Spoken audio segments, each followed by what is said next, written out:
wabarakatuh.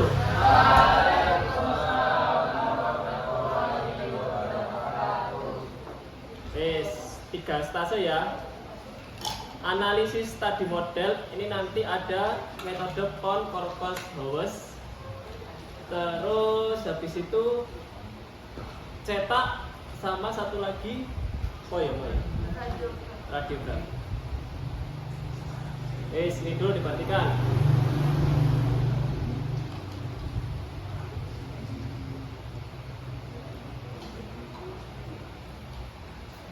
Malposisi sudah pada diajari belum ya kemarin ya?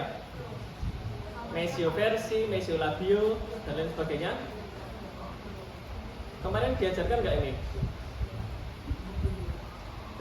Ini analisis pertama, analisis malposisi. Jadi ada yang namanya malrelasi sama malposisi. Kalau malposisi itu kelainan masih dalam satu lengkung rahang yang sama. Jadi kelainan di lengkung rahang tersebut. Bisa posisinya geser, bisa posisinya muter, bisa posisinya ketuker. Itu namanya malposisi. Jadi kelainan posisi gigi tapi masih dalam satu lengkung yang sama. Itu namanya malposisi. Terus satu lagi ada namanya malrelasi. Kalau malrelasi yo kadang nyusun ini gila. Terus malrelasi berarti kelainan relasi. Relasi itu hubungan antara rahang atas dan bawah. Benar ya? Kalau malrelasi itu kelainan antara susunan antara rahang atas dan bawah. Bisa cross bite. Di sini nanti ada namanya cross bite, ada namanya open bite, ada namanya scissor bite dan lain sebagainya. Wes dibahas satu-satu dulu. Dari namanya malposisi. Malposisi di sini ada yang belakangnya versi, ada yang belakangnya namanya torsi versi. Apa bedanya? Kalau versi itu cuma geser doang. Geser tok jenenge versi. Tapi kalau udah agak muter namanya torsi versi. Contoh, mesioversi yang A. Mesioversi berarti posisinya ini lebih, kan normalnya ini ya. Normal pointernya kan ini ya. Nah, normalnya kan ini. Dia lebih geser ke arah mesial. Geser ke arah mesial berarti namanya mesioversi. Lebih bergeser ke mesial daripada normalnya. Distoversi contohnya yang huruf B. Mana huruf B? Nih, normalnya ini. Huruf B dia geser ke distal, berarti namanya distoversi. Coba yang C ini dilihat. Dia posisinya lebih ke arah bukal. Berarti apa itu? Bukoversi. Yang mana lagi nih ya? Normalnya di sini, harusnya di sini ini. Dia lebih geser ke arah palatal. Berarti apa namanya? Palatoversi. Terus G dulu. Nah, coba dilihat posisi G ini. Bagian distalnya ini masih dalam lengkung rahang, tapi bagian mesialnya ini lebih ke arah labial. Bagian mesialnya geser ke labial, tapi bagian distalnya normal. Berarti apa namanya? Mesiolabio. Kalau dua gitu, belakangnya torsi versi. Tapi kalau cuma ke mesial tok atau ke labial tok itu namanya labioversi atau mesioversi, gitu ya. Yang H, bagian distalnya ini lebih ke arah palatal. Jadi namanya distopalato. Ada lagi namanya transposisi. Transposisi itu ketukar tempatnya. Ini kan harusnya bagian F atau bagian caninus ini kan di sebelah sini toh. Sedangkan premolarnya di sebelah sini. Ketuker, ini tuh ketuker posisinya. Nah, kalau ketukar posisinya gini namanya adalah transposisi. Jarang ini. Yang penting kamu tahu bedanya antara yang versi sama torsi versi, itu aja udah cukup. Ini tadi namanya malposisi. Ada lagi namanya malrelasi. Kalau relasi berarti hubungan rahang. Pertama ada namanya overjet dan overbite. Ini normal. Overjet dan overbite ini normal. Normalnya overjet adalah 2 sampai 4 mili, begitu juga yang overbite. Nah, kalau hubungan ini ya, kalau hubungannya dia horizontal, di sifus depan dengan I sentral atas dengan I sentral bawah ini. Hubungan horizontalnya ini namanya overjet.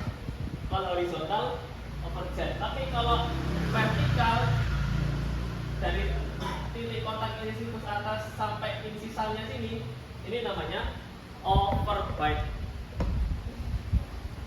Cara ukur overjet berarti dari bagian paling labial gigi incisivus bawah sampai ke incisivus atas. Kalau ukur overbite berarti dari bagian paling incisivus bawah ke bagian incisivus atas. Nanti diukur jaraknya ini berapa. Ini hanya sekedar mengukur, tapi hanya sekedar tahu aja. Yang penting nanti kamu paham yang mal relasinya. Kalau kita mengukur normalnya itu ya. Untuk mal relasi pertama ada namanya crossbite. Crossbite atau gigitan silang. Kayak gini bentuknya, saya. Nah, normalnya orang gigit itu kan bagian yang rahang atas itu lebih ke arah labial atau bukal kan ya. Nih normalnya kan begini. Tapi ini kan ya, kurang lebih begini kan normalnya. Nah, tapi kalau yang ini depan ini gigitannya kebalik. Tuh, cross. Menyilang. Namanya crossbite. Kalau gigitan yang buka gini namanya open bite. Nah, ini crossbite yang di anterior, kalau ini crossbite yang di posterior.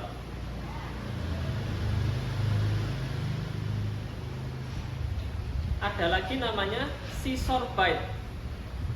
Scissor bite ini untuk gigi belakang. Saya tak ketik ya.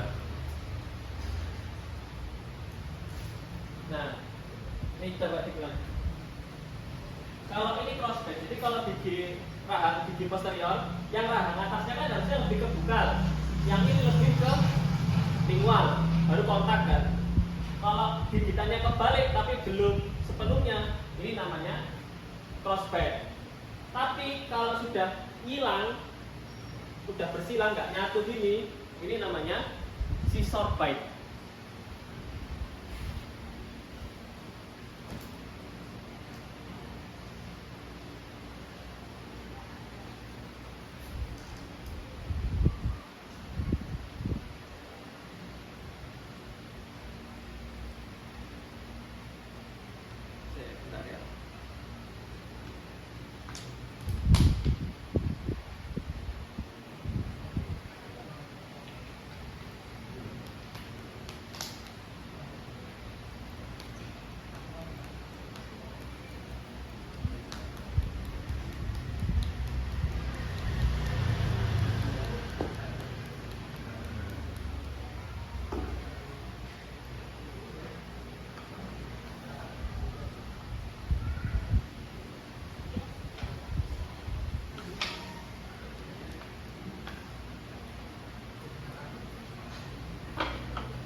Tuh, kalau yang mau meja itu ambil di depan. Wes, terus ini untuk diagnosis ya. Kalau diagnosis pasti nanti pertama itu akan disuruh menentukan kelasnya dulu. Kelas kemarin ada berapa? Perlu diulang lagi nggak 3 itu? Kelas 1 berarti intinya caps mesiobukal berada di grup bukal. Kalau kelas 2 berarti caps mesiobukal berada lebih ke mesial dari grup bukal, atau grup bukalnya lebih ke distal dari caps mesiobukal. Kalau kelas 3 berarti apa nih kelas 3? Caps mesiobukalnya lebih ke distal dari grup bukal, atau grup bukalnya yang lebih ke spesial. Terus kan tiap kelas kan ada tipe, ada divisi ya toh. Yes, nanti dipelajari lagi. Kemarin sudah, nanti dilihat di rekamannya. Rekamannya ada di YouTube Sinau Bareng FZ. Terus di subscribe dulu. Langsung kalau kamu nyari Sinau Bareng FZ digabung gitu ya, jangan dipisah, nanti nggak keluar. Sinau Bareng FZ digabung, nanti kamu buka playlist semester 3. Oke? Lanjut ya. Nah, habis menentukan kelas sama tipe, ditulis mal relasi sama mal posisi. Contoh ini ya, mal posisi kelas 1 tipe 1, mal relasinya divide. Divide kan berarti, oh iya belum tak, ini ya, ada namanya divide sama protrusive. Kalau divide itu overbite-nya lebih dari normal, nah itu namanya divide. Divide antara gigi apa dengan apa? Kan overbite kan tadi ini toh jarak. Nah, kalau overbite masih dalam range 1 sampai 4 atau masih tidak menutupi sepertiga gigi bawah, itu masih normal. Tapi kalau sudah gini bentuknya, nah ini dilihat ini ya, bisa kelihatan toh overbite dalam kurung divide. Nah, kalau udah gigitannya dalam gini berarti namanya divide.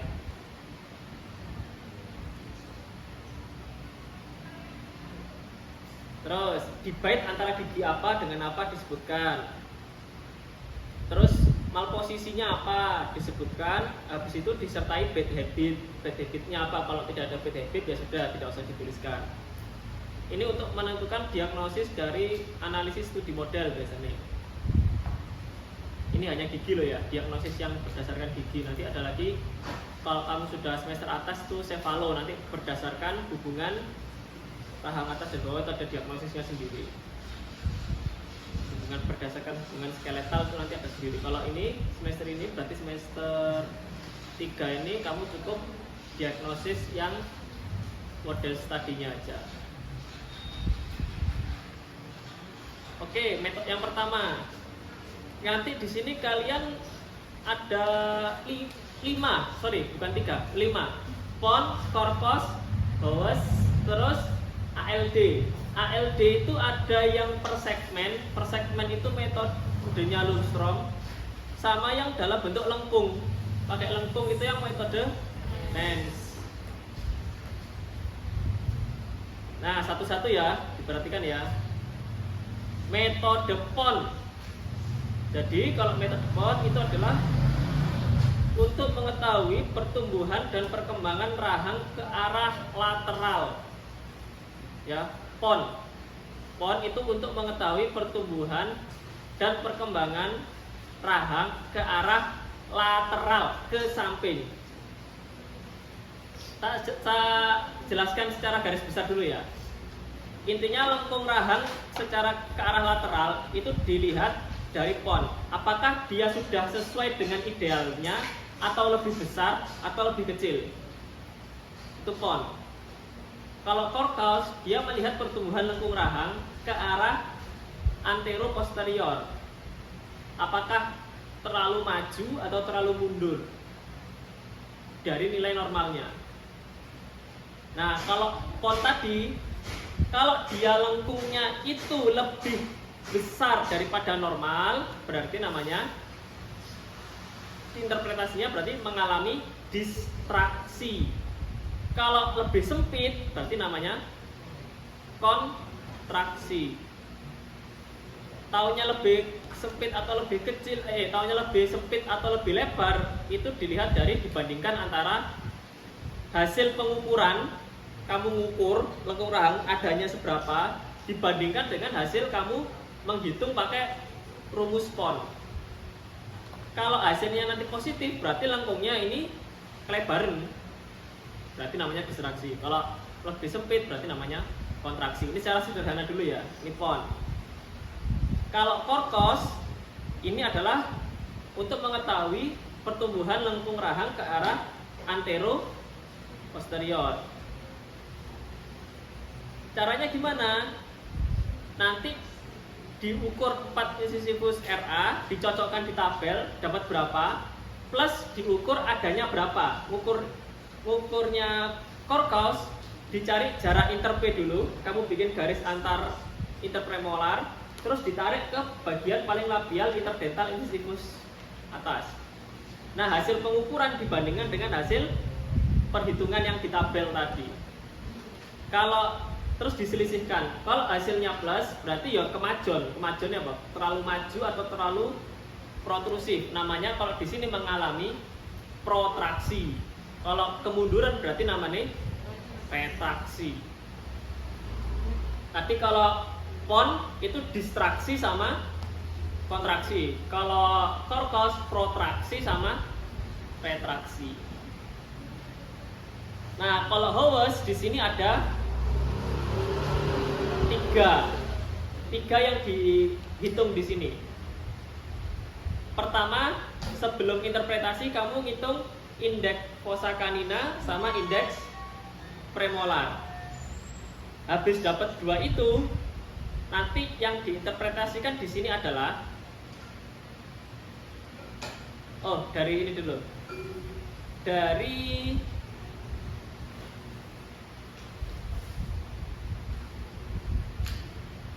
indeks premolar. Nah, dari indeks premolar nanti kamu bisa menentukan, wah, ini kalau indeks premolar dia itu menggambarkan lengkung gigi.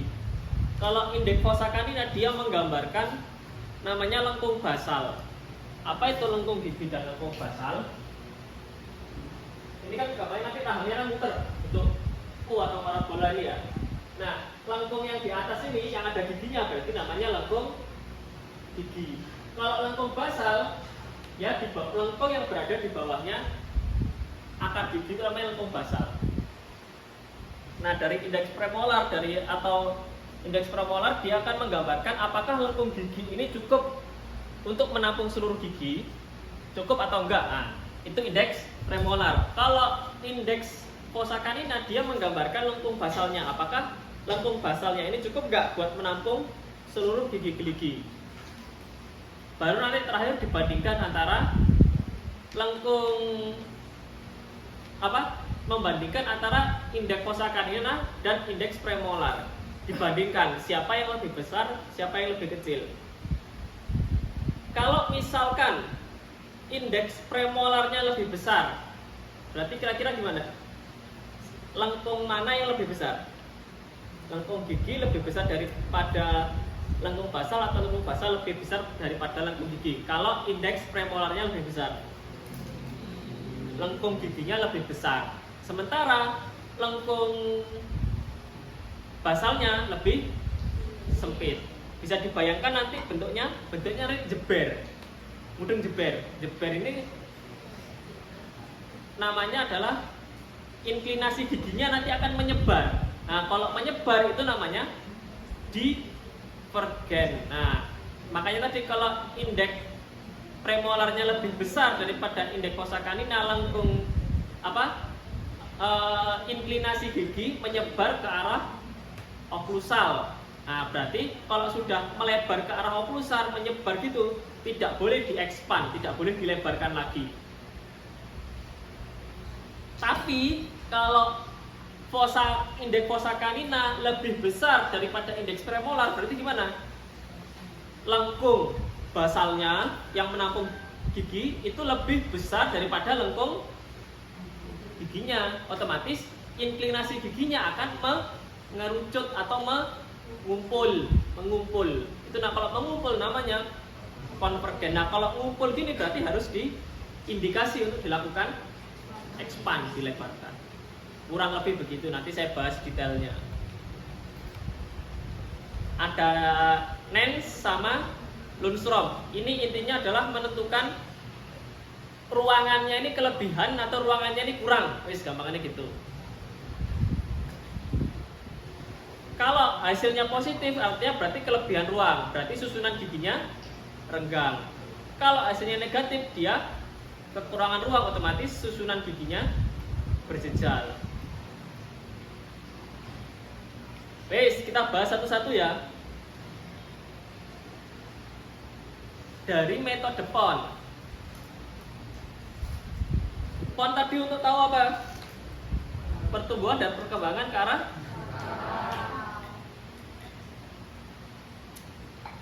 caranya. Pertama ngapain dulu? Ngukur 4 insisi pus rahang atas.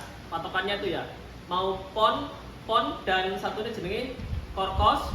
Patokannya adalah pertama itu pasti mengukur 4 insisi pus rahang atas permanen.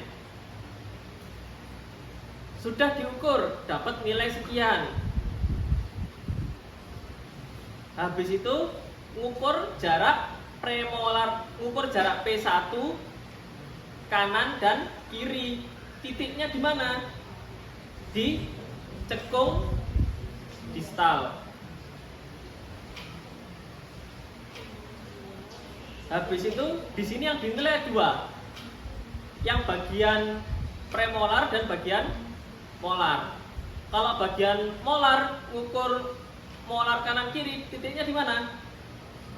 Kalau molar di mana titiknya? Namanya fossa sentral. Ya, kalau di zoom. Yang diukur yang atas ya, bukan yang bawah ya. Kalau premolar nanti di cekung distal. Ini kan ada 2 cekung ya, cekung mesial sama cekung distal. Nanti kalau kamu menyebutkan, berarti setelah mengukur 4 insisi pus rahang atas, terus mengukur jarak interpremolar kanan dan kiri dengan cara mengukur di titik cekung distal P1 kanan ke cekung distal P1 kiri. Itu untuk premolar. Kalau molar di bagian namanya fossa sentral. Lihat di tengah-tengahnya sini, cekungan tengah itu. Sudah mengukur 4 insisi pus, sudah mengukur jarak inter P dan jarak inter M. Terus dimasukkan ke rumus. Ada 2 rumusnya. Yang satu nyari indeks premolar dan satu nyari indeks. Kalau untuk yang premolar rumusnya adalah jumlah mesiodistal 4 insisi pus rahang atas tadi per 80. Kalau yang premolar ya, kalau yang premolar per 80 kali 100. Kalau yang molar jumlahnya insisi pus 4 tadi per 64 kali 100. Itu untuk yang molar. Nanti dapat sekian. Artinya apa? Ideal, misal dapat hasil hitungan yang premolar tadi dapat 60. Berarti idealnya lengkungnya itu adalah 60 mili. Untuk yang premolar jarak apa namanya, cekung distal ke cekung distal itu idealnya adalah 60 mili.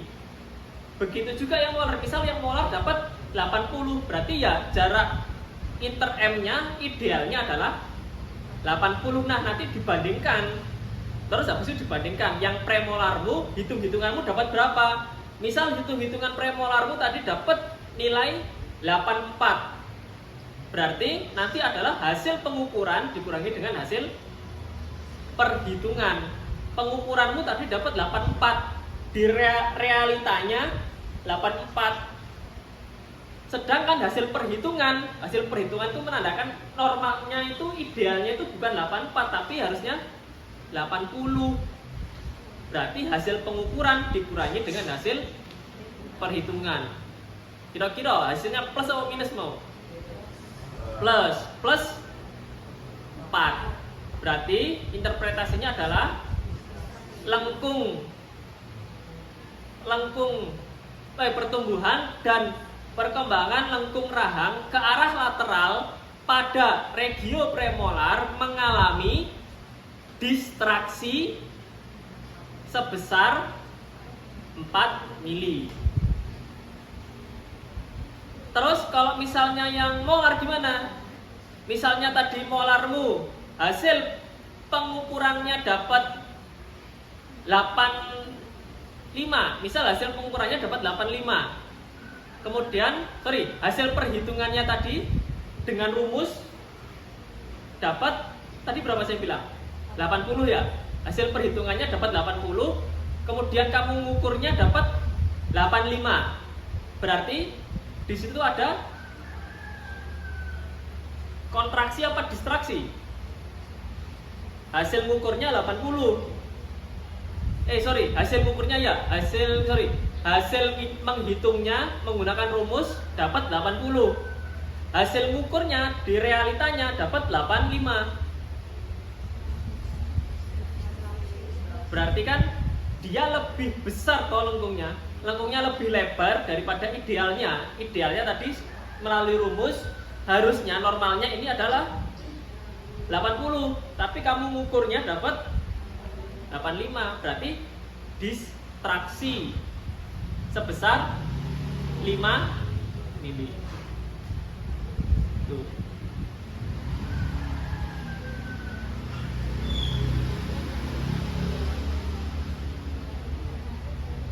Oke, sekarang coba ditulis dulu.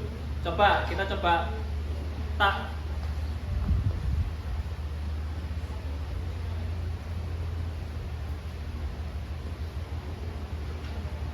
Wes nanti aja. Lanjut korpos dulu ya, kesini soal ya. Metode korkos. Kalau kon tadi ke arah lateral, kalau korkos berarti ke arah antero-posterior. Caranya gimana? Pertama, ngukur apa dulu?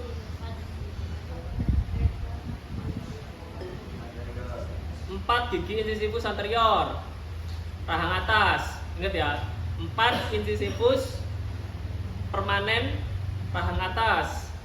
Terus habis itu, kalau di sini kalau korkos ngitung tabelnya dulu aja. Dari 4 incisivus itu, nah di sini kan ada. Misal hasil pengukuran 4 incisivusku dapat 30. Berarti nanti harusnya idealnya, nah ini ya, perpendicular of incision dari incisivus ke jarak interface. Nah ini ya, jaraknya tinggi lengkung. Ya, tinggi lengkungnya idealnya adalah kalau 30, tinggi lengkungnya harusnya 17,5. Itu nanti dimasukkan dalam hasil perhitungan. Hasil pengukurannya gimana? Caranya ngukur, pertama kamu buat garis imajiner dulu dari premolar ke premolar. Titiknya mana ya? Saya lupa ini. Titiknya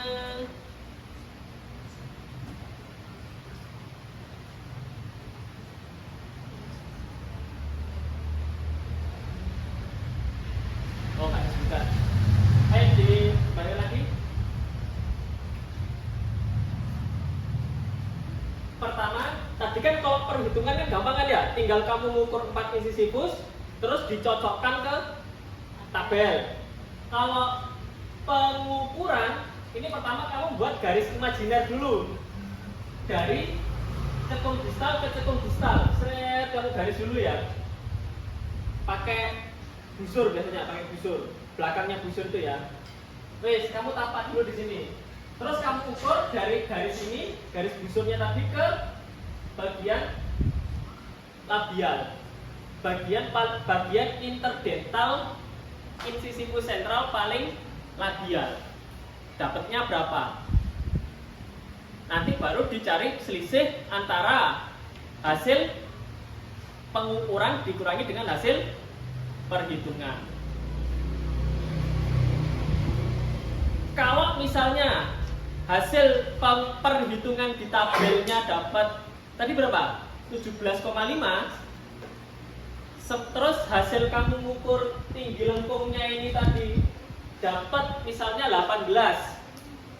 Berarti interpretasinya gimana? Hasilnya kan berarti gimana? Apa dikurangi apa dulu? Pengukuran dikurangi perhitungan. Pengukurannya berapa? Yang ngukur realitanya itu tadi di model tadi 18. Hasil perhitungan di tabel Korkos 17,5. Berarti hasilnya adalah plus atau minus? Plus 0,5. Artinya apa? Pertumbuhan dan perkembangan rahang ke arah anteroposterior mengalami, kalau ini kan protraksi sebesar 0,5 mili. Kalau hasilnya plus namanya protraksi, kalau hasilnya minus namanya retraksi. Tuh, itu tadi contoh untuk yang Korkos. Paham ya? Nanti tak kerjakan soal di sini.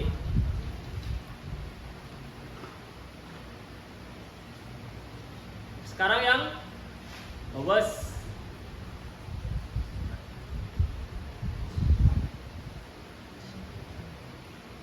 Tujuannya Howes yang pertama untuk mengetahui lengkung basal dan lengkung gigi apakah dapat menampung gigi-gigi dalam susunan yang ideal atau tidak.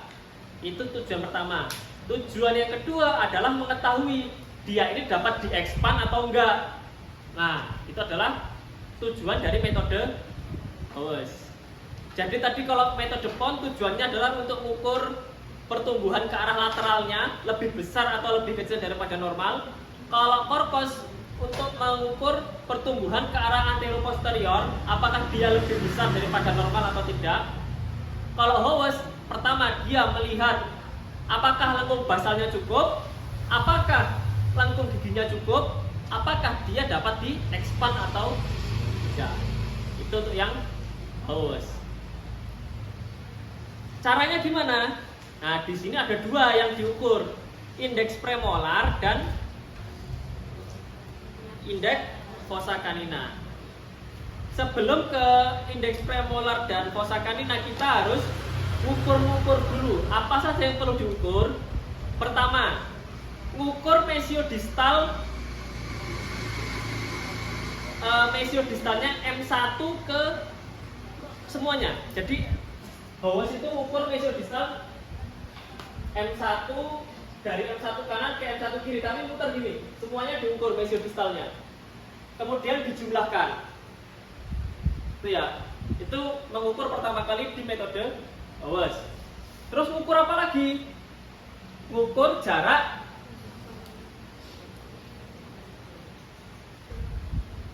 ngukur jarak interpremolar. Tapi kalau di Howes jarak interpremolarnya titiknya bukan di titik distal, tapi titiknya adalah di bagian caps bukal. Itu kalau yang Howes, beda dengan Pond dan Korkos. Terus ngitung lagi jarak interfossa canina. Saya lihat di sini ya, jarak interfossa canina ini. Tahu fossa canina? Fossa canina itu cekungan terdalam antara incisivus dengan P1. Jadi antara ujung apikal atau ujung akarnya incisivus apa? Caninus. Ujung akarnya caninus dan P1 itu ada cekungan terdalam. Nah, cekungan itu namanya fossa canina. Jadi yang pertama diukur di sini adalah semua mesiodistal M1 kanan ke M1 kiri. Diukur semuanya itu satu lengkung. Habis itu ukur interpremolar, tapi di sini ukur interpremolarnya dari mana ke mana? Caps bukal ke caps bukal. Terus kemudian ukur jarak interfossa canina. Untuk ukur interfossa canina, tadi apa patokannya? Cekungan terdalam antara apikal caninus dan apikal premolar 1. Kanan kiri diukur berapa?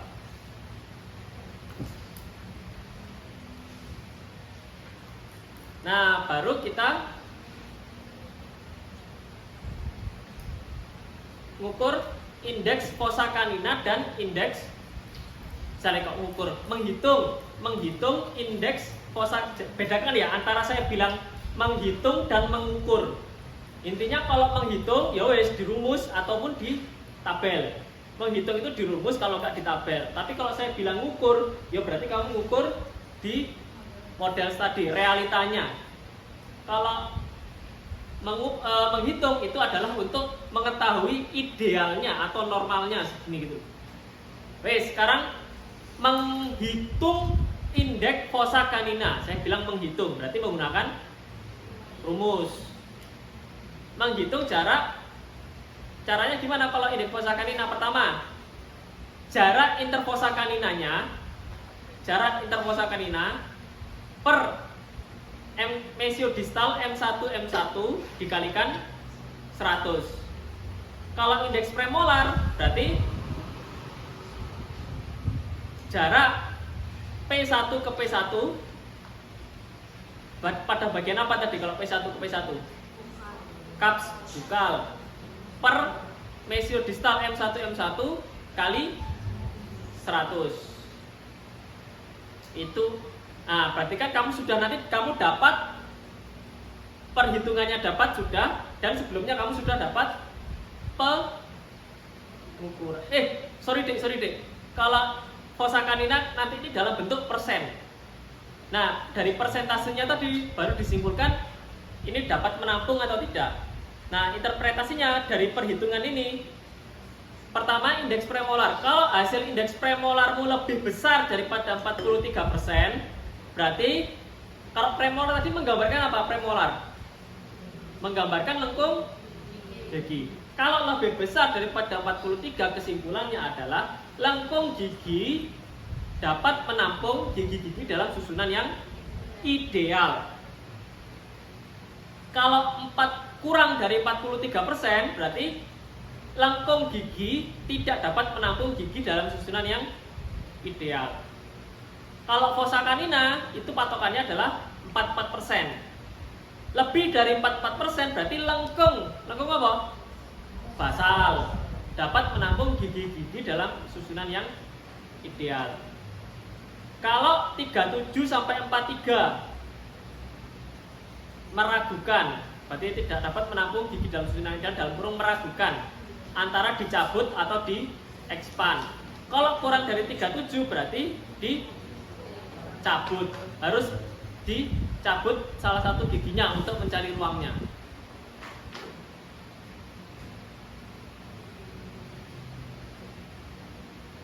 Itu tadi interpretasi dari indeks premolar dan indeks fossa canina. Terus ada lagi interpretasi untuk membandingkan indeks fossa canina dengan indeks premolar. Pertama, kalau misalnya indeks premolar lebih besar, dibayangkan indeks premolar lebih besar daripada indeks fossa canina. Berarti lengkung mana yang lebih besar? Lengkung giginya lebih besar daripada lengkung basal. Lengkung basalnya kecil, lengkung giginya besar, otomatis inklinasinya menyebar atau mengumpul? Menyebar. Kalau menyebar tadi apa namanya? Divergen apa konvergen kalau menyebar? Divergen. Kalau sudah menyebar boleh di-expand apa enggak? Tidak merupakan kontraindikasi untuk dilakukan expand. Sebaliknya kalau indeks fossa canina lebih besar daripada indeks premolar, fossa canina lebih gede, berarti lengkung apa? Basalnya lebih besar daripada lengkung gigi. Apa yang terjadi? Inklinasi giginya mengumpul atau menyebar? Mengumpul. Nek mengumpul jenenge apa? Konvergen. Kalau mengumpul atau konvergen berarti dia merupakan indikasi atau kontraindikasi expand? Indikasi untuk expand. Paham? Jadi di fossa canina dia tidak mencari selisihnya tadi atau diskrepansinya, dia tidak nyari selisih, tapi dia menginterpretasi dari hasil presentasenya tadi. Sampai sini paham?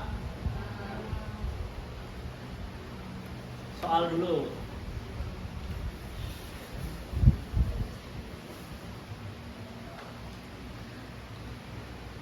Han, kita papan tulis ra? Jero nak.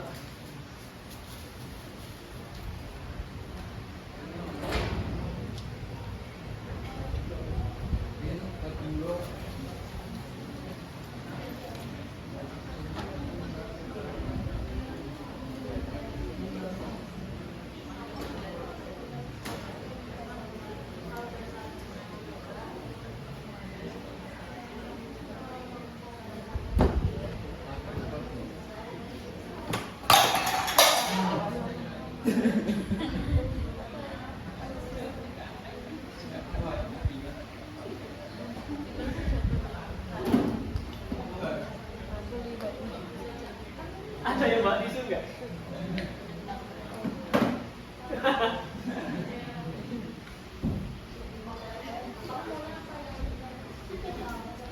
Ada yang bawa pulpen tebel nggak? Bawa spidol.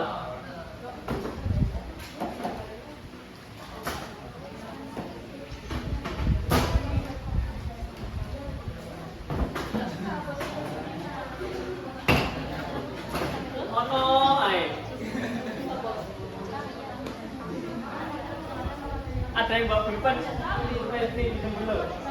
Ada yang itu nggak? Ada pulpen itu.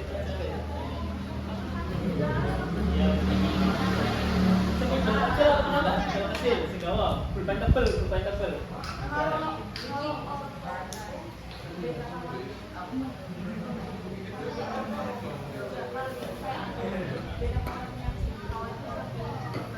Ayo coba minta tolong dibacakan. Hasil pengukuran kelihatan nggak? Kelihatan nggak? Karena bukan sekali tebel. Bukan sekiranya lo tebel. Nih, kuru-kuru.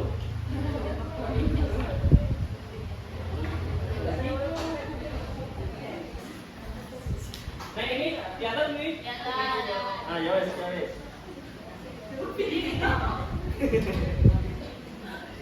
Wes, pengukuran dulu ya. Pengukuran apa itu di situ?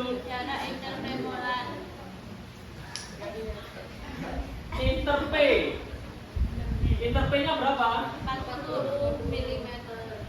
Terus ada pengukuran apa lagi di situ?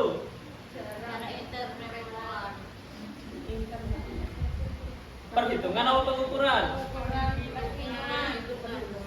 Perhitungan interpe. Nah, ukur, hitung. Perhitungan interpe 38. berapa? 38. 38. Terus apa lagi? Apa lagi di situ? Perhitungan jarak. Pengukuran dulu, pengukuran polarnya dulu aja, pengukuran. 45. Pengukuran inter M berapa? 45. Terus apa lagi di situ? Nah, spidol siap, terima kasih. Saya ingin tutupin di mau.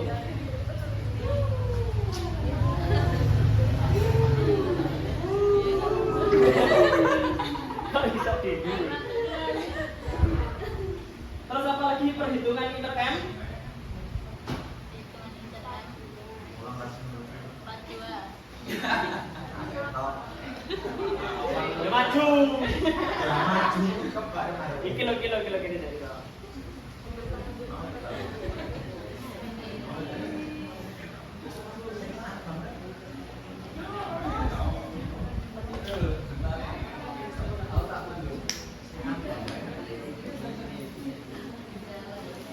Ya, tak ulangi lagi. Tadi ngukur interpe-nya berapa? 40. Hitung interpe-nya berapa? Ukur inter M-nya berapa? Hitung inter M-nya 4. Enggak, apalagi di situ? Ukuran tinggi lengkung. Pengukuran tinggi lengkung. Tinggi lengkung. Tinggi lengkungnya berapa? 47. Ini apa tadi? Pengukuran. Ukur apa? Hitung. Pengukuran. Ukur gini ya. Berapa? 47. 47. Terus apa lagi? Perhitungan tinggi lengkung. Tinggi lengkung yang hitung. Hitungnya berapa? 4. 2. Terus soalnya apa? Simulasikan dan implementasikan analisis PON Pon. Terus? dan PON. Fokus. Pertama simulasi. Simulasi berarti satu dulu ya, soal pertama. Saya akan melakukan simulasi mengukur analisis, mensimulasikan analisis PON. Caranya yang pertama adalah mengukur apa dulu?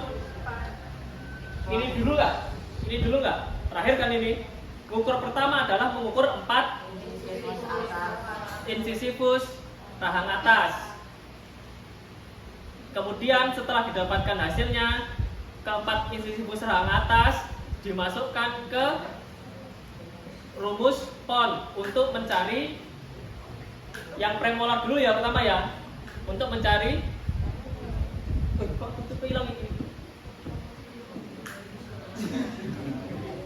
Kok tiba-tiba?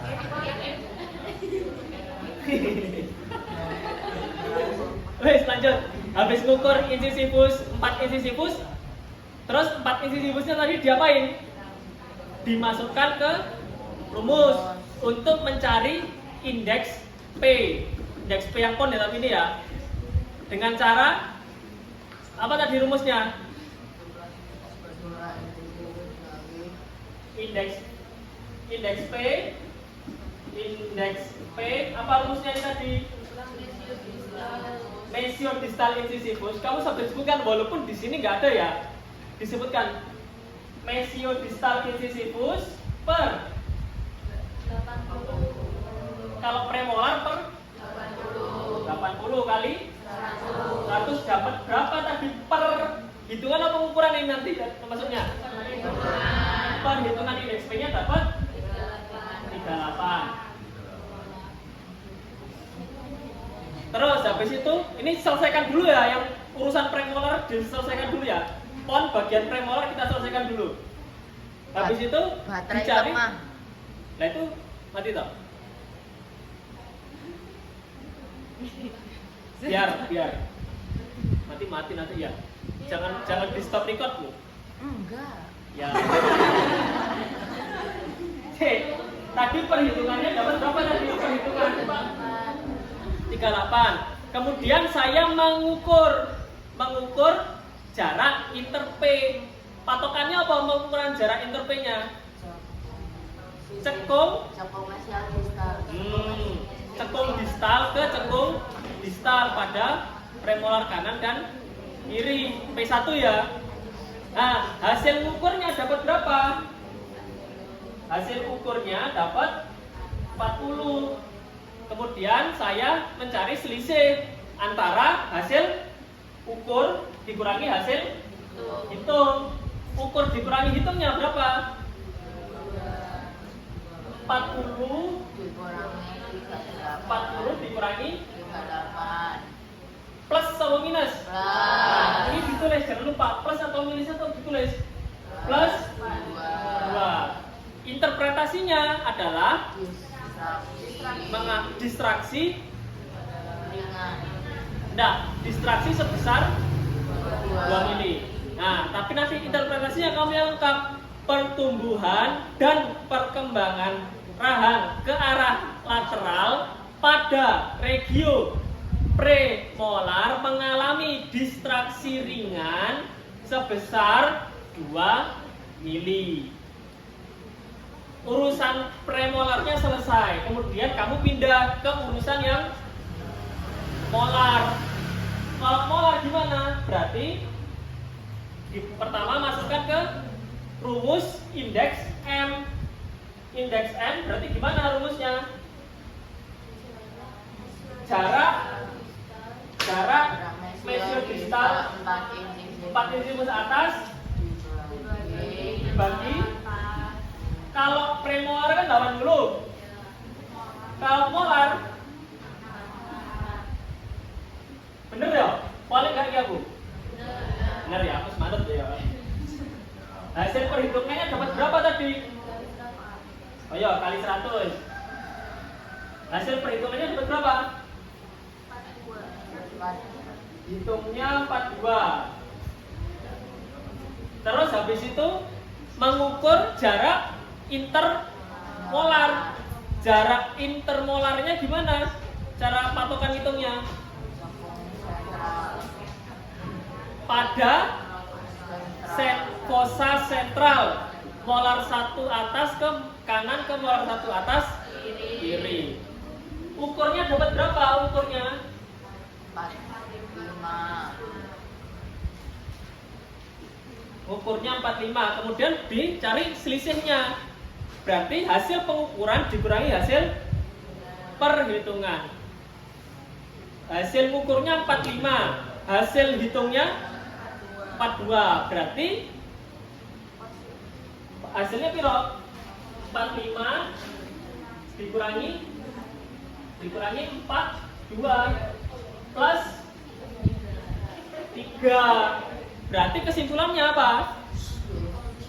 Pertumbuhan dan perkembangan lengkung rahang ke arah lateral mengalami distraksi ringan sebesar 3 mm. Udah, pon selesai. Terus setelah pon disuruh apa lagi? Korkos. Kalau korkos gimana caranya? Pertama, ngapain dulu korkos? Woi. Sebentar, tanya dulu apa? Oh. Kalau korkos berarti caranya sama, mengukur 4 incisivus rahang atas. Kemudian dicocokkan ke tabel korkos. Hasil berarti itu masuk apa? Perhitungan apa pengukuran? Perhitungan dengan cara mencocokkan 4 incisivus atas tadi ke tabel. Hasil perhitungannya berapa tadi? Yang korkos tinggi lengkung ya, ingat ya, kalau korkos itu tinggi lengkung. Hitungnya dapat 42. Hasil perhitungannya dapat hasil perhitungan dengan cara mencocokkan 4 incisivus rahang atas ke tabel korkos didapatkan 42. Kemudian hasil pengukuran dilakukan dengan cara, ayo, caranya piye mengukur sing korkos? Buat garis marginer dulu. Bisa pakai penggaris atau busur ya, terserah ya. Dari cekung distal ke cekung distal. Kemudian ditarik ke tegak lurus ke arah interdental incisivus sentral yang paling labial. Dapat hasil pengukurannya berapa? Hasil pengukurannya berapa? Yo, ditelok nih. 47. Berarti nanti hasil pengukuran dikurangi hitung dapat berapa? 47 dikurangi 42. Ini plus ya apa nih plus kui? Kontraksi apa? Kok kontraksi apa? Protraksi. Berarti pertumbuhan dan perkembangan rahang ke arah anteroposterior mengalami protraksi sebesar 5 mili. Itu untuk yang korkos. Wes selesai untuk soal 2022. Nek hawas ana enggak ning hawas iki ya?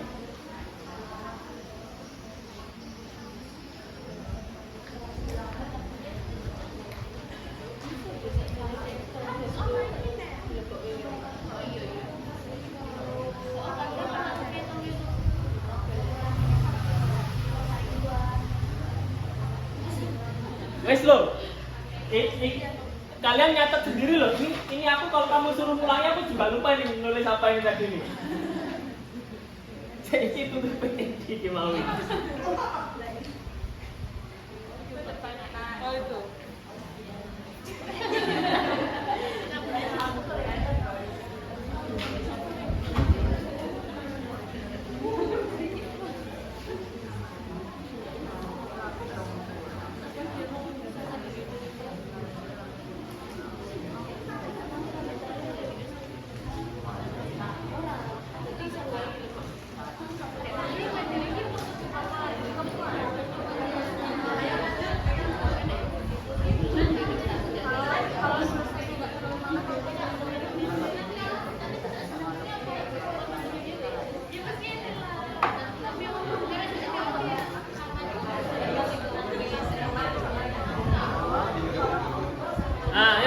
lagi.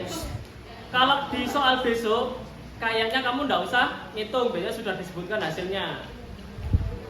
Langsung hasil pengukuran sekian, hasil perhitungan sekian. Yang penting nanti kamu bisa interpretasinya gimana. Kalau yang satunya metode Howes, biasanya kalau nggak pon korkos atau korkos Howes atau enggak pon Howes 2 di situ yang disuruh masukkan. Kalau Howes biasanya nanti sudah muncul indeks fosakaninanya dapat sekian, indeks premolarnya dapat sekian. Nanti kamu disuruh mensimulasikan gimana atau caranya dapat indeks premolar, gimana atau caranya dapat indeks fosakanina, plus interpretasinya gimana. Tuh. Apa? Jadi besok pakai periksa orang apa enggak? Enggak. Model studi toh. Ya. Ngitung, nanti hitunganmu dikasihkan ke dosennya. Wes yo, lanjut.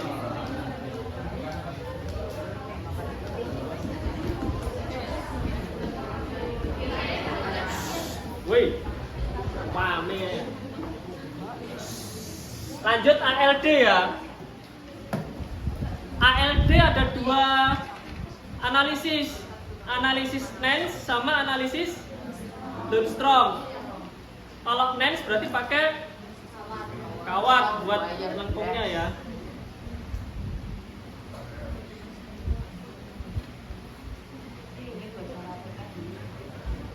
Analisis Nance, langkah pertama analisis Nance gimana? Mengukur panjang lengkung gigi menggunakan kawat wire yang kuningan itu ya. Terus habis itu ditempatkan di bagian oklusal. Sebentar ya. Di mesial molar 1.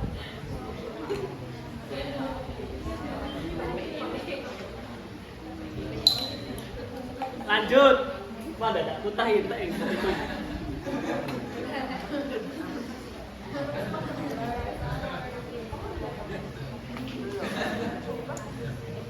Lanjut. Tak ulangi lagi. Pertama, bentar. Di ALD itu ada namanya available space sama required. Sama kayak tadi pon korkos Howes, tadi kan ada namanya perhitungan sama pengukuran. Nah, kalau available space itu artinya adalah yang tersedia. Available space berarti itu gampangannya adalah ruang yang tersedia.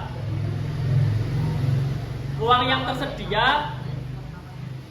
Kalau required space berarti adalah ruang yang dibutuhkan.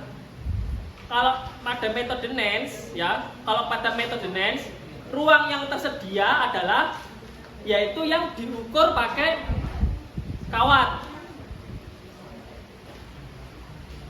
Kalau ruang yang dibutuhkan itu berarti adalah yang diukur pakai per mesio distal. Ulangi lagi. Pada metode Nance, cara mencari available space dengan cara mengukur panjang lengkung gigi menggunakan kawat kuningan, ditempatkan di permukaan oklusal dari titik kontak gigi posterior. Intinya dari titik kontak ke titik kontak. Kemudian diukur dari M1 sampai ketemu M1.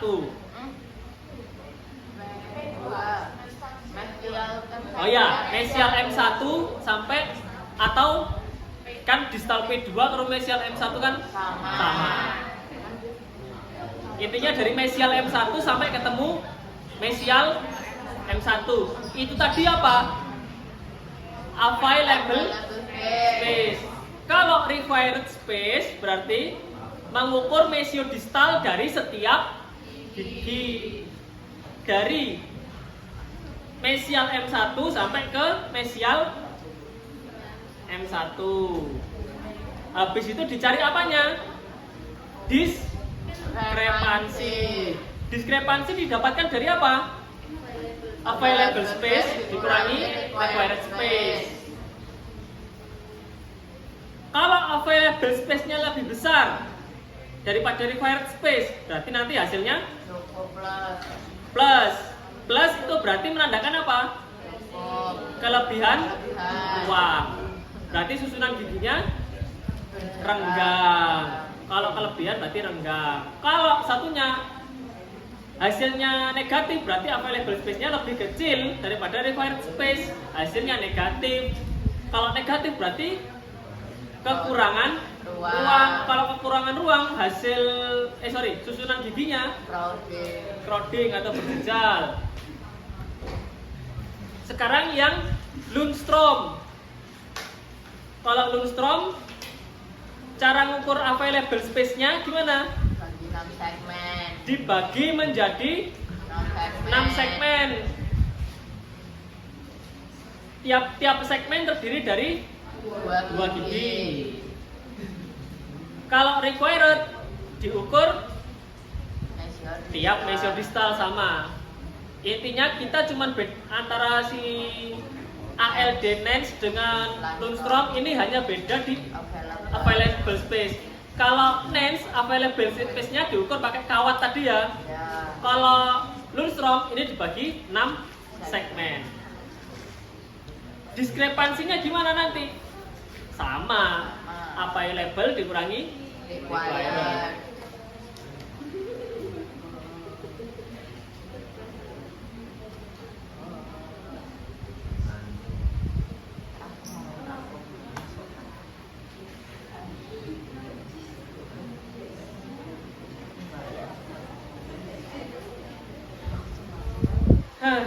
Ayo nih.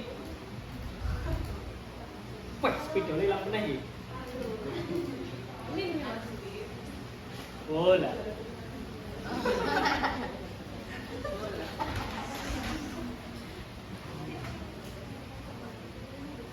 Coba dibacakan. Coba ya. Berarti tadi saya presentasi nggak kelihatan ini dong? Oh lah, kurang ngomong aku ya lali. Wes, coba dijelaskan soalnya. Ini masih nge-record gak iki ya? Masih. Ya Allah masih. Ngecas dulu. Nah, ini ngecas ki.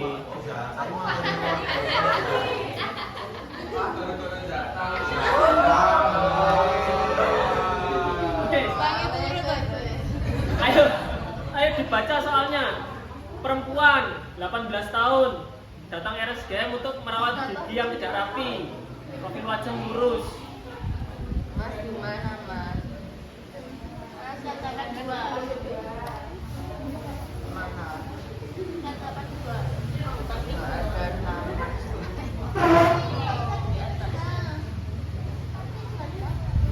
Susah.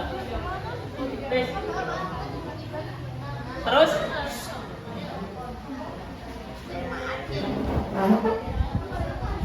panitia.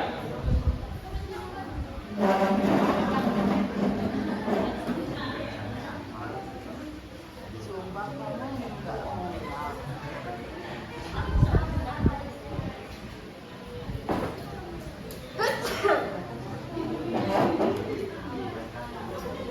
Ayo semuanya nih dibagikan. Perempuan 18 tahun datang mau merapikan gigi. 1. Verbalkan dan tuliskan malposisi gigi dan malrelasi.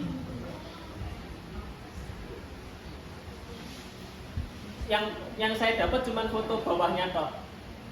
Yang atas tidak dapat. Tapi paham dong malrelasi toh? Coba kalau malposisi ini. Malposisi dulu, diperhatikan gambarnya.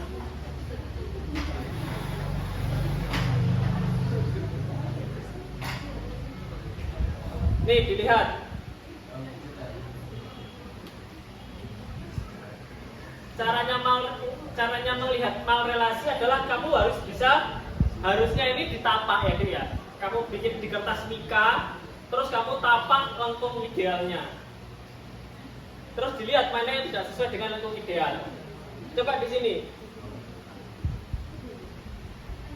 Kalau misalnya dibuat lengkung ideal gini, kira-kira yang melenceng di mana aja? Regio 3, regio 4, regio 3. Dari regio 4 dulu. Yang melenceng mana ini kira-kira? Kalau sesuai lengkung ini nyambung. Ini ya. Jadi berapa ini?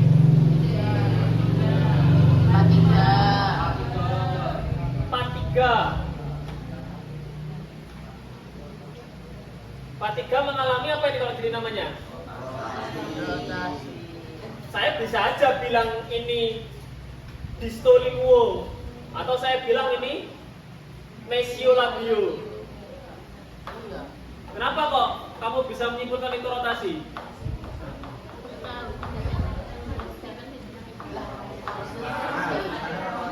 Ya karena bisa dua-duanya, bisa distolinguo, bisa mesiolabio. Kecuali cuma bisa distolinguo tok, baru itu namanya torsi versi. Tapi kalau dia distolinguo disebut distolinguo bisa, disebut mesiolabio bisa. Ya wis berarti memang muter. Nek muter jenenge rotasi.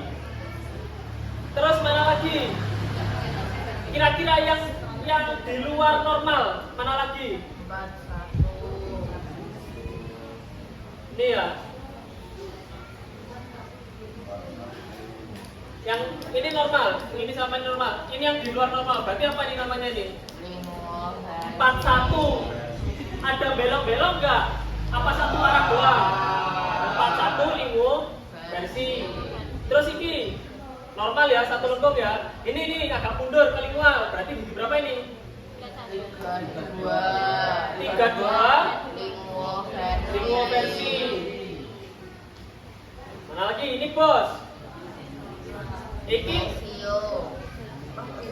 distolinguo, mesiolabio disebut mesiolabio ya iso, disebut distolinguo ya iso. Rotasi.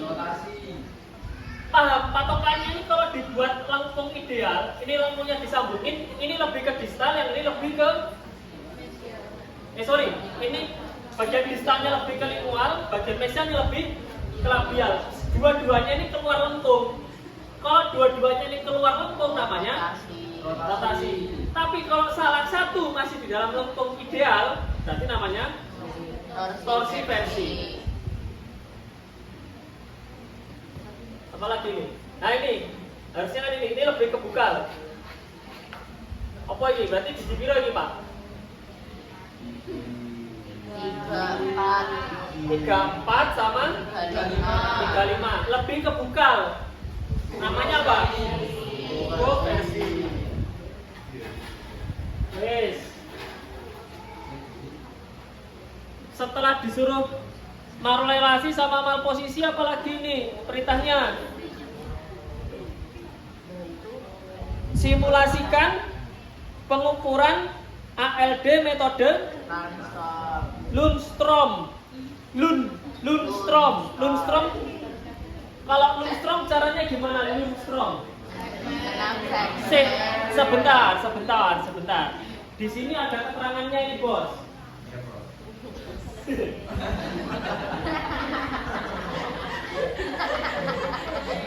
Ini Bos, ada keterangan. Oh, lah iki lho wis ana keterangan soalnya iki lho. Emang mungkin ya? Ada. Ada kok ada keterangannya. Ini udah ada hasil segmennya ya. Segmen 1, 2, 3, 4, 5, 6. Pas ya? Segmennya pas kan ya? Ya.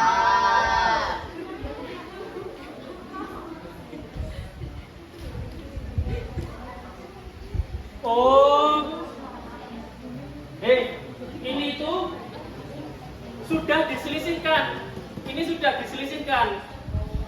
Oh, tinggal dijumlah. Kalau udah diselisihkan berarti tinggal di total toh. Nah, ini maksudnya begini, tapi tetap diperbalkan.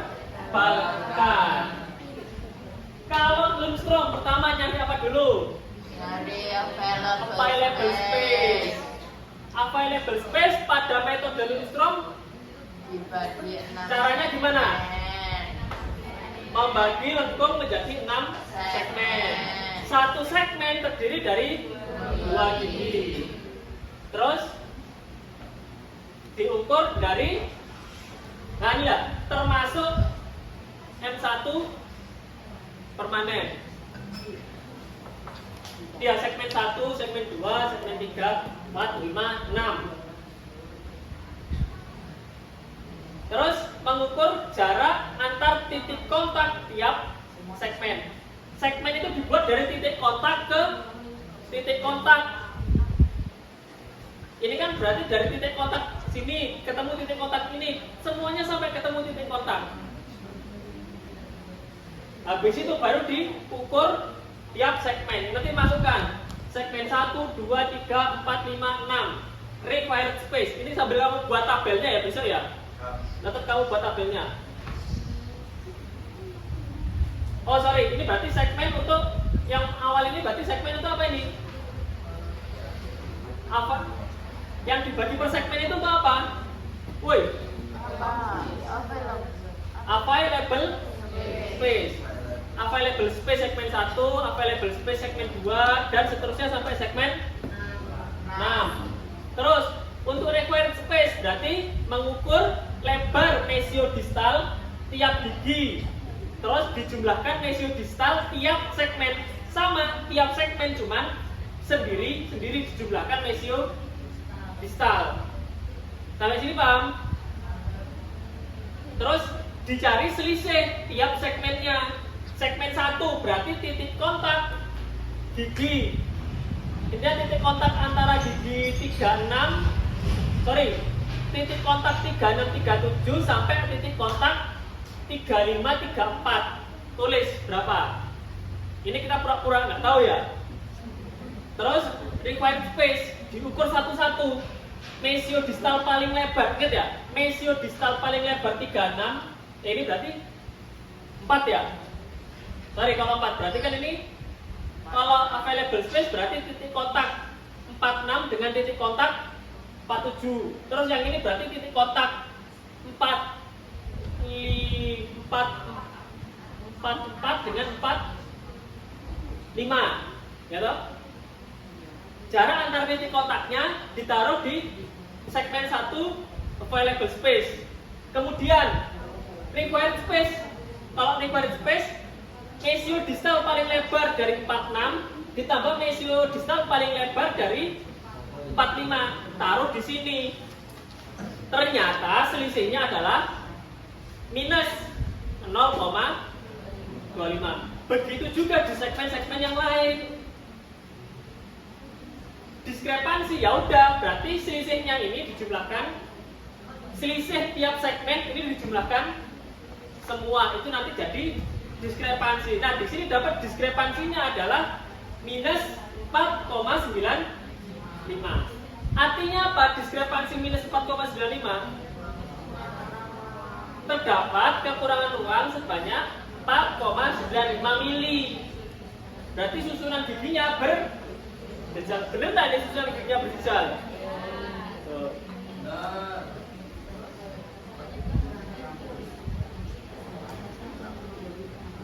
Verbalkan dan tunjukkan titik poin. Nah, nih. Pada segmen diperhatikan, pada segmen 35, 36. Pada segmen 35 dan 36. Lihat, ini apa? Segmen atau ngukur segmen atau ngukur mesiodistal? Yang diperintah di sini. Segmen. Kalau segmen berarti apa ketemu apa? Dicari titik kontak ketemu titik kontak. Dari titik kontak 36 dan 37 ke titik kontak 35 34. Kemudian kalau yang 34 33 berarti titik kontak antara 34 dan 35 ketemu titik kontak 32 dan 33. Ini kalau ditanya titik pengukuran tiap segmen. Paham? Ini tadi contoh untuk soal yang ALD, Lundstrom. Sudah. ALD sudah.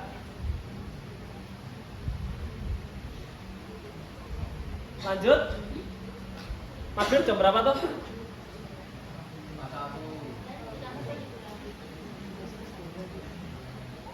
Sudah dulu apa lanjut?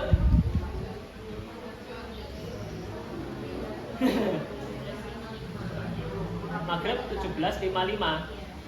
Santai, masih lama. Apa habis ini? Cetak ya?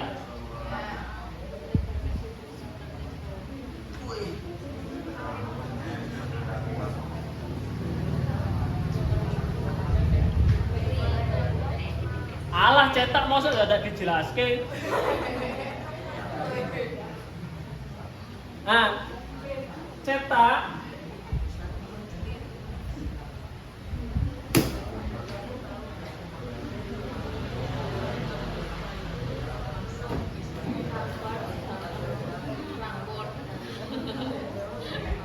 ayo dijawab sama-sama. Alat bahan untuk cetak apa aja? Alatnya dulu. Sendok, terus buat ngaduk, spatula, bol, bahannya alginat sama air. Kan nyetak toh kan, nggak usah isi toh. Nah, ini ya dicatat ini. Pada tahap cetak itu ada menentukan sendok cetak yang tepat. Pertama, kamu harus milih sendok cetak yang untuk rahang yang bergigi. Karena sendok cetak itu ada dua macam, untuk rahang yang bergigi sama satunya untuk yang tidak lulus. Dipilih untuk rahang bergigi. Terus lengkungnya lengkung sendok cetak sesuai dengan lengkung rahang dan residual ridge.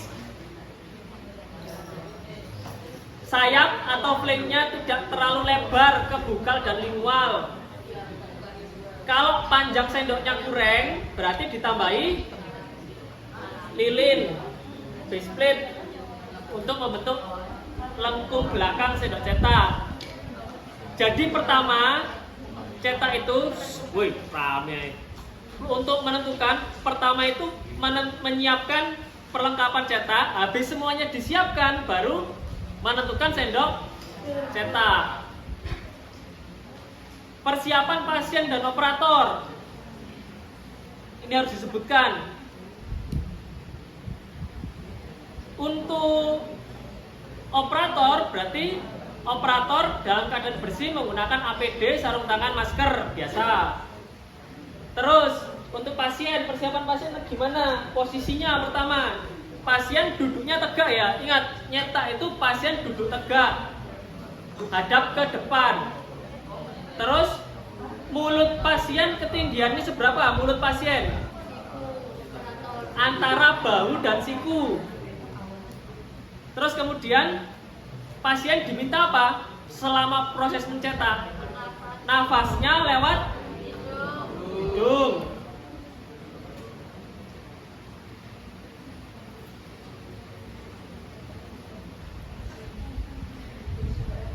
Terus apa ini? Kepala pasien bersandar tegak menghadap depan dengan dataran langsung sejajar lantai. Terus sebelum cetak diminta untuk kumur dulu ya, biar nanti bahan cetakmu tidak lengket di gigi. Itu tadi adalah tahap sebelum kamu mencetak, baik itu rahang atas maupun rahang bawah. Intinya pertama kamu nyebutin alat bahan.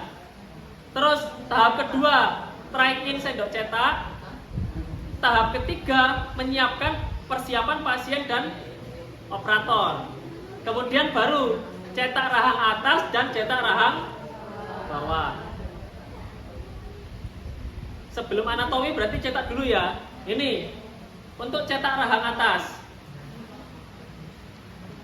Cetak rahang atas pertama, bubuk alginatnya sebanyak 3. Ini kan hanya simulasi toh. Bubuknya sebanyak 3 sendok takar. Terus menuangkan air sedikit demi sedikit, diaduk sambil menekan spatula ke arah tepi rubber ball. dengan gerakan memutar hingga dapat adonan yang homogen tanpa ada gelembung udara. Memasukkan adonan ke sendok. Jadi habis ngaduk sambil dibayangkan naruh di sendok. Untuk rahang atas, nah ini paling penting bedanya rahang atas dan bawah. Untuk rahang atas, posisi operatornya berada di belakang kanan. Posisi pasien bersandar tegak hadap depan, dataran oklusal rahang atas sejajar lantai. Posisi garis tengah sendok cetak, lihat pegangan sendok cetakmu itu nanti sesuai dengan midline dari pasien. Terus memasukkan sendok cetak dengan cara, nah ini masukkannya. Kalau rahang atas dimasukkan bagian belakang dulu, jadi bagian palatum itu nempel dulu. Terus sedikit demi sedikit ditekan ke arah anterior. Jadi bagian posteriornya nempel dulu, baru ditekan ke anterior. Terus setelah semuanya masuk, pasien diminta untuk mengucapkan huruf U atau O sambil di trimming bagian pipi dan bibir. Ditahan sampai setting, terus melepas cetakan setelah setting dalam kondisi utuh. Habis itu baru kamu sebutkan anatomi landmark untuk rahang atas.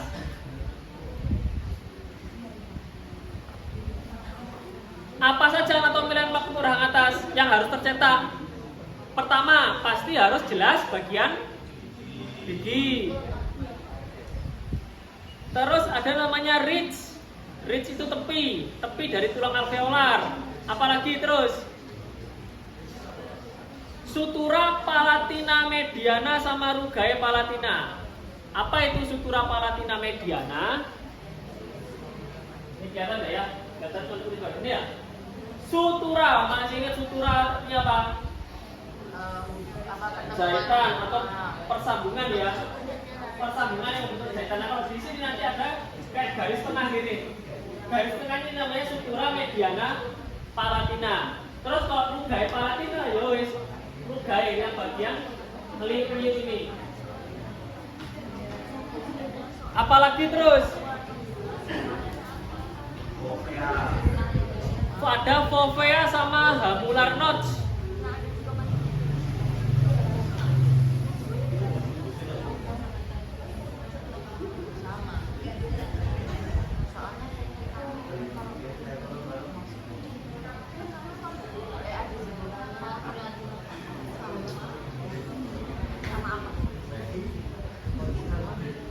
Ayo coba ini dilihat antara nomor 5 dan 3.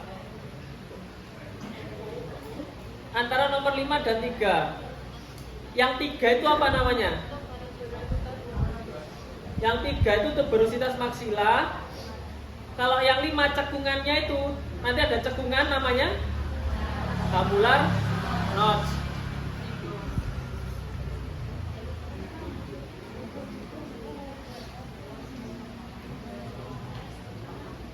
Nah ini loh dek, coba dilihat. Nah hamular notch itu ini loh, cekungannya ini loh. Kalau tonjolannya bagian, ayo perhatikan, tonjolan bagian maksila bagian posterior, tonjolan maksila bagian posterior, belakang sendiri. Itu namanya tuberositas maksila. Kalau hamular notch itu sama kayak incisura. Berarti cekungannya itu loh namanya hamular notch. Ini kan timbul loh, Dek. Ini kan timbul loh. Nah, tonjolan paling posteriornya ini namanya tuberositas maksila. Kalau cekungan antara ini berarti namanya hamular notch. Frenulum labial, frenulum buccal. Tengah ini apa ini di sini? Setelah frenulum ini, papilla incisiva. Ada lagi yang kurang, namanya fovea palatina. Fovea palatina itu ada titik di sini, 2. Itu namanya fovea palatina. Itu tadi untuk rahang atas. Terus kalau yang rahang bawah, ayo diperhatikan. Apa yang membedakan cetak atas dan bawah? Kalau dari prosedur, posisi sama takarannya. Dah, selainnya sama. Terus yang penting ini anatomi landmark ini loh, kamu harus tahu. Gigi geligi, ridge itu berarti tepi dari tulang alveolar. Ada namanya retromolar pad. Opo kuwi retromolar pad?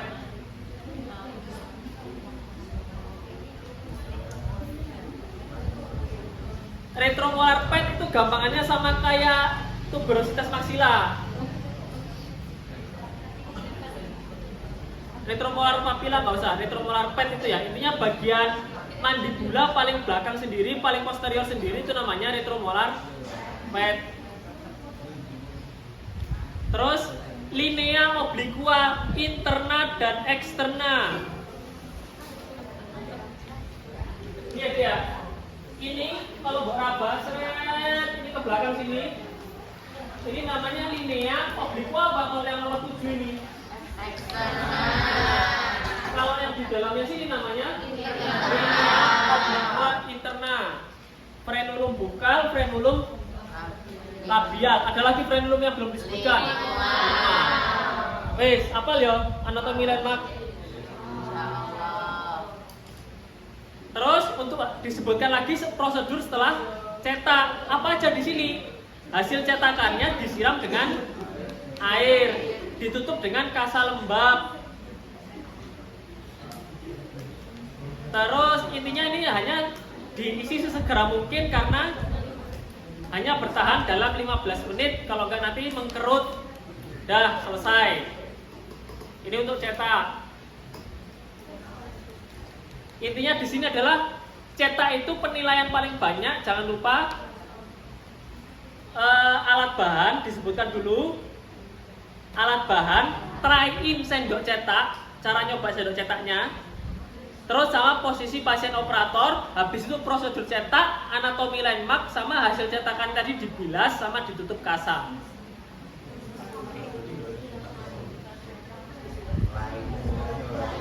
Wes, cetak cukup ya. Bisa ya cetak ya, ini cetaknya latihan. Tapi nanti kayaknya kamu tetap harus ngaduk, di dalam itu tetap ngaduk. Walaupun kepentem, tetap ngaduk alginat. Cukup bos? Berarti kurang stase? Radiografi.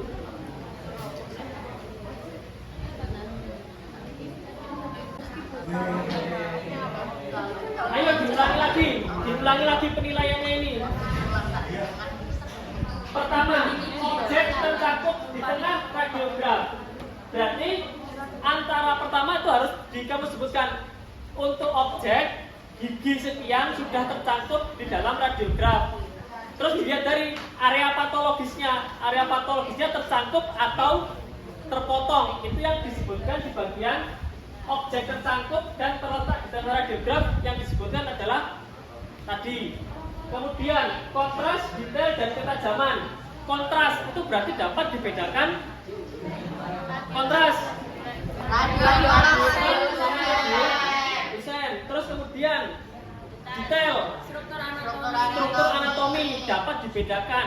Kalau ketajaman berarti outline atau batas dari struktur anatomi dapat dibedakan. Terus ada lagi di sini daerah interdental. Apa yang dinilai di situ? Kalau daerah interdental itu biasanya dilihat untuk melihat distorsi horizontal. Kalau ada distorsi horizontal atau perubahan itu biasanya bagian interdentalnya ini tidak terlihat jelas. Terus kemudian ada kaps bukal, kaps bukal dan palatal. Nah, kalau dia sudut vertikalnya, jadi sudut pengambilan itu ada dua. Sudut vertikal itu yang atas bawah gini. Kalau sudut horizontal yang ke arah samping. Kalau sudut horizontalnya nggak pas, itu berarti nanti ada masalah di bagian daerah interdental. Tapi kalau sudut vertikalnya yang nggak pas, itu nanti permasalahannya adalah di bagian kaps bukal, kaps palatal dan lingual.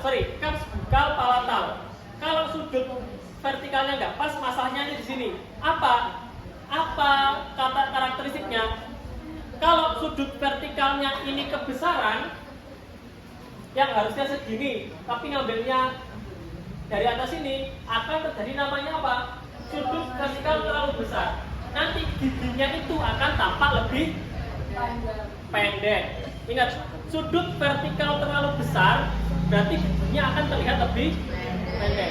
Tapi kalau sudut vertikalnya terlalu kecil, ukuran giginya akan mengalami lebih panjang atau elongasi. Nah, terus dilihat dari tadi distorsinya, ada elongasi atau enggak, terus bagian interdentalnya kelihatan jelas apa enggak. Nah, baru dilihat distorsi minimalnya ini tadi. Intinya di sini distorsi vertikal horizontalnya minimal, berarti ini dapat diinterpretasi. Terakhir ada kesimpulan. Kesimpulannya ada, pertama ada 3 kesimpulan itu. Excellent, terus diagnostically acceptable, sama satunya apa satunya? Unacceptable. Excellent berarti dia tidak ada distorsi sama sekali, pengambilannya pas. Kalau satunya apa, Bo? Satu excellent. Diagnostically acceptable itu ada distorsi tapi minimal, dan gambarnya terpotong tapi tidak terlalu banyak, masih bisa didiagnosis. Kalau yang satunya itu adalah unacceptable, itu berarti gambarnya terpotong plus ada distorsi vertikal horizontal yang besar. Wes, intinya 5 ini kamu sebutkan ya. Objek tercangkup, berarti kamu menyebutkan objek tercangkup jelas, begitu pula dengan area patologis. Kemudian kontras, berarti kontrasnya baik, dapat dibedakan radio 4 dan radio lusen. Habis kontras, detail berarti detailnya baik, dapat dibedakan struktur anatomi. Terus ketajamannya baik, kalau ketajamannya baik berarti outline atau batas dari struktur anatomi terlihat jelas. Terus daerah interdental nanti kamu sebutkan aja, daerah interdental terlihat jelas, berarti tidak terdapat distorsi yang horizontal. Kalau kaps bukal palatal ini, pertama kaps bukal dan palatal terletak sebidang, terus dinilai di sini. Kalau giginya terlihat lebih panjang, giginya panjang-panjang, berarti apa itu? Elongasi berarti sudut vertikalnya terlalu pendek. Kalau satu nih giginya kelihatan pendek-pendek, sudut vertikalnya terlalu besar.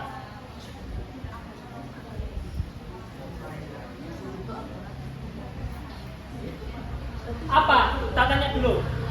Apa patokannya gigi terlihat panjang dan gigi terlihat pendek? Patokannya adalah kamu bandingkan antara cups, ujung cups sama bagian servikal, garis leher gigi. Kalau itu terlihat menjauh, berarti itu adalah elongasi. Elongasi berarti sudutnya kependekan. Sudut vertikal loh ya. Terus satunya kalau antara cups sama garis servikalnya itu berdekatan, berarti dia mengalami pemendekan. Kalau pemendekan berarti sudut vertikal pengambilannya terlalu besar. Terus tadi dari distorsi vertikal sama horizontal dilihat banyak nggak distorsi vertikal horizontalnya, sama gambar yang kepotong tadi banyak atau enggak. Kalau banyak berarti tidak dapat didiagnosis, namanya unacceptable. Tapi kalau yang kepotong dikit, distorsinya dikit, berarti diagnostically acceptable. Kalau tidak ada distorsi sama sekali, excellent. Contoh elongasi itu ada di gambar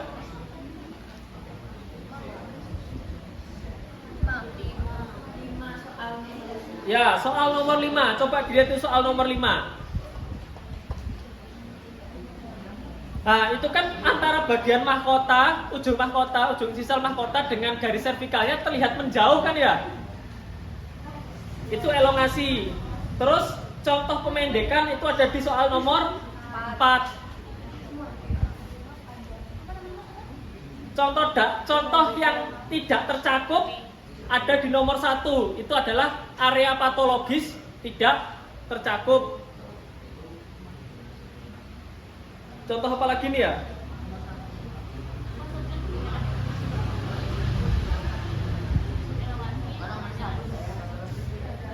Distorsi horizontal itu ada di Nomor 4.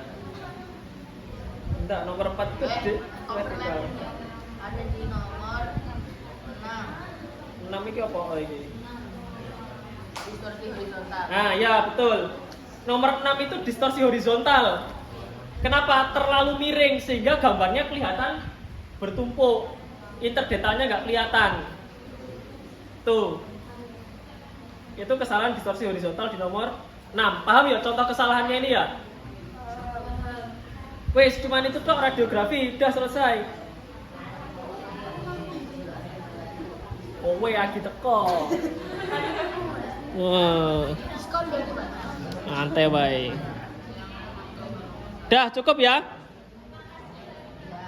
Wes. Cukup, ada pertanyaan dulu nggak? Kalau kemarin tahun kemarin ada persiapan nggak? Langsung Sudah semuanya. Orto, cetak, sama radio cukup. Nanti kalau misalnya mau belajar yang prosedur pengambilan, ini ya 2021 nih prosedur pengambilan gambar ini. Wes, sudah semuanya. Ada ditanyakan dulu nggak? Salat maghrib ini. Cukup? Woi. Wes, cukup ya wes. Baik, kita tutup untuk pertemuan pada sore hari ini. Kurang lebihnya saya mohon maaf. Saya tutup dengan baca hamdalah dan doa kafaratul majelis. Alhamdulillahirabbil alamin.